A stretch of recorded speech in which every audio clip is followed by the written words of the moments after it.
আমাদেরকে কোনো খোঁজ খবর নিচ্ছে না। আমরা হয়তো আপনারা বললে বিশ্বাস করবেন না, আমাদের ছেলেদেরকে যে দাফনের টাকা পর্যন্ত আমাদেরকে দেওয়া হয় নাই।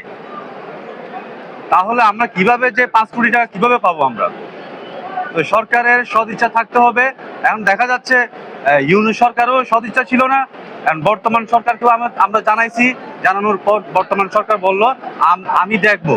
তো দেখবো বলে কিন্তু আমাদের কোনো সুরাহা করছে না, কেউ আইনের আওতায় কিন্তু বর্তমানে আসে নাই। আমার ছেলের নাম হচ্ছে উকেশাং মার্মা এরিকসন, আর কি, ক্লাস 7, কোর্ট হচ্ছে 1058।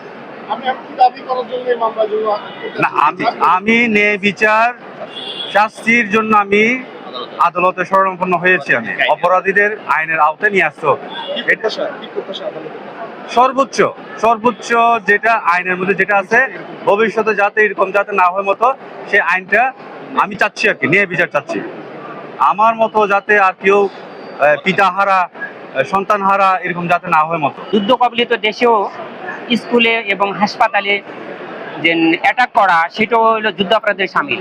কিন্তু আমাদের দেশে শান্তিপ্রিয় একটা দেশে একটা স্কুলে একটা বিমান ফালায় এতগুলা লোক, যুদ্ধ বিমান ফালিয়ে এতগুলা লোক মারা যাবে, আর তার জন্য কোনো দায় হবে না, তাহলে দায়টা কার?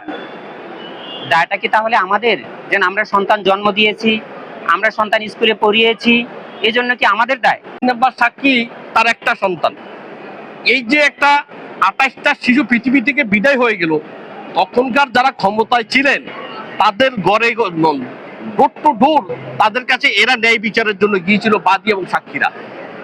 গত 18 মাসের বিপদা ফেব্রুয়ারির পূর্বে যে গভর্নমেন্ট ছিল, সেই গভর্নমেন্টের নেগলিজেন্স ছিল, যারা দায়িত্বপ্রাপ্ত ছিল। আমরা এই মামলাটা তাদের নেগলিজেন্স, রাষ্ট্রের দায়িত্ব থাকার পরে একটা যুদ্ধ বিমান কোথায় থেকে উদয়ন হবে, কোথায়?